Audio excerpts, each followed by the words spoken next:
Welcome to the YouTube channel Infinity D Code. तो आज हम देखेंगे latest news regarding CBSE and NCERT classes 9th to 12th के लिए क्या क्या चेंजेस इन्होंने किए हैं और ये सेशन 2023 और 24 से हमारे पास लागू होंगे। तो सीबीएसई और एनसीईआरटी ने 9th to 12th के लिए हमारे पास कई चेंजेस किए हैं, वो आज हम देखेंगे। सबसे पहले जैसे बिफोर कोरोना के पहले हमें पता है जो एनसीईआरटी की बुक्स थी, अगर हम डिस्कस करें क्लास 10th की एनसीईआरटी मैथ्स की बुक, तो वो पूरी बुक हमें सिलेबस पूरी बुक में से पूछा जाता था और एग्जाम हमारा पूरी बुक से बनता था। बट आफ्टर कोरोना जैसे हमारा प्रीवियस सेशन गया, उसमें क्या हुआ, उसमें सीबीएसई ने एक सिलेबस रिलीज किया पिछले सेशन के लिए। उसमें क्या था, 30% सिलेबस जो एनसीईआरटी बुक्स का था वो था डिडक्ट। मीन्स जो एग्जाम बनना था या जो एग्जाम हुआ सीबीएसई का प्रीवियस सेशन का, तो उसमें 70% सिलेबस ही था एनसीईआरटी बुक्स का। तो इस प्रॉब्लम को ओवरकम करने के लिए अब जब 70% सिलेबस ही पूछा गया, जो बुक्स थी एनसीईआरटी की वो तो थी ओल्ड हमारे पास, तो स्टूडेंट्स को क्या कंफ्यूजन हुई, जैसे एक चैप्टर में हमारे पास 4 सब टॉपिक्स हैं, 1 2 3 4। तो स्टूडेंट्स को क्या कंफ्यूजन हुई, उनको हर एक टॉपिक को सिलेबस से मिलाना पड़ता था कि फर्स्ट टॉपिक सिलेबस में है, सेकंड है या नहीं है, थर्ड है या नहीं है, फोर्थ है या नहीं, क्योंकि बुक्स तो ओल्ड थी, सिलेबस नया था, 70% था, 30% डिडक्ट था। तो स्टूडेंट को ये बड़ा इशू फेस करना पड़ा कि कौन सा टॉपिक सिलेबस में है और कौन सा हमने छोड़ना है। तो इस प्रॉब्लम को ओवरकम करने के लिए एनसीईआरटी ने क्या किया, एनसीईआरटी ने अपनी जो बुक्स थी उनको किया रिवाइज्ड एंड रैशनलाइज उन्होंने किया।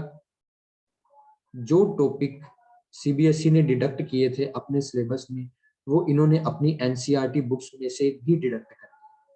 अब जो लेटेस्ट एनसीईआरटी की बुक्स आ रही हैं, नवंबर में इनकी प्रिंटिंग स्टार्ट हो गई थी, नवंबर 2022 में, और जो लेटेस्ट एनसीईआरटी बुक्स आ रही हैं क्लासेस 9th to 12th हर एक सब्जेक्ट की, वो हमारे पास रिवाइज्ड एंड रैशनलाइज्ड।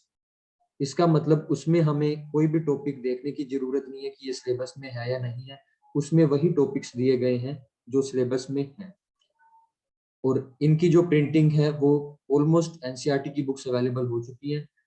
अगर न्यू बुक्स हमारे पास अगर नहीं पहुंची तो हम इनकी ई बुक्स से एक बार अपनी जो स्टडी है वो स्टार्ट कर सकते हैं। दूसरा, सीबीएसई ने भी जो अपना 2023 से 2024 सेशन का करिकुलम है, सिलेबस है, वो रिलीज कर दिया है। अप्रैल के स्टार्टिंग में ही इन्होंने रिलीज कर दिया है।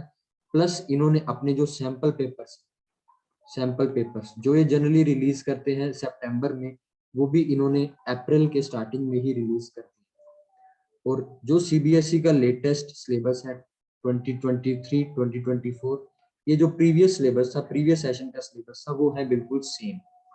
इसी कारण जो एनसीईआरटी की बुक्स हैं, लेटेस्ट बुक्स हैं, न्यू बुक्स हैं, और जो सीबीएसई का सिलेबस है 23-24 का, वो है बिल्कुल सेम।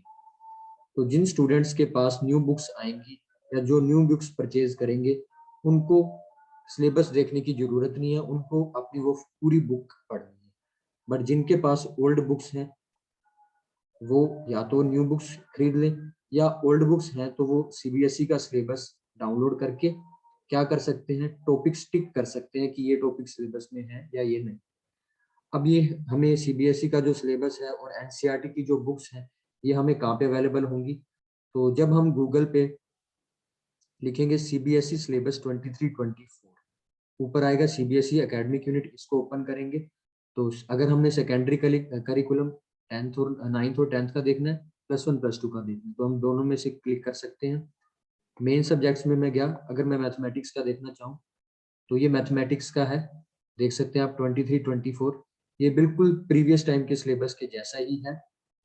तो डिस्ट्रीब्यूशन ऑफ मार्क्स भी दिया हुआ है, ये 9th का है, ये इसके बाद 10th का है।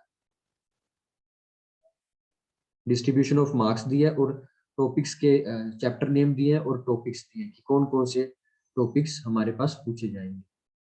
बिल्कुल ये जो प्रीवियस ईयर का था वैसा ही है, तो इसी कारण इन्होंने जल्दी रिलीज कर दिया। उसके बाद अगर हम एनसीईआरटी की बुक्स देखना चाहें तो गूगल पे हम लिख सकते हैं कि एनसीईआरटी ई बुक्स। जब हम लिखेंगे एनसीईआरटी बुक्स तो फर्स्ट जो है एनसीईआरटी टेक्स्ट बुक्स, इसमें हम क्लास सेलेक्ट कर सकते हैं। जैसे मैं क्लास 10th का ओपन कर रहा हूँ, मैथमेटिक्स में ओपन कर रहा हूँ,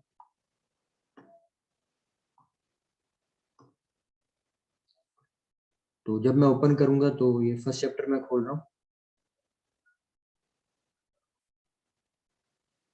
तो आप देख सकते हैं एक तो हर पेज के नीचे आपको मिलेगा कि रैशनलाइज 23-24, तो ये स्पेशली इस सिलेबस के अकॉर्डिंग ही डिजाइन की हुई है। और कई टॉपिक्स अगर आप ओल्ड एनसीईआरटी बुक्स देखोगे तो उसमें कई टॉपिक्स एक्स्ट्रा थे, उस टाइम वो टॉपिक्स सिलेबस में पूछे जा रहे थे, बट आज के अकॉर्डिंग वो टॉपिक्स सीबीएसई के अकॉर्डिंग वो सिलेबस में नहीं थे, तो उनको एनसीईआरटी ने डिडक्ट किया है।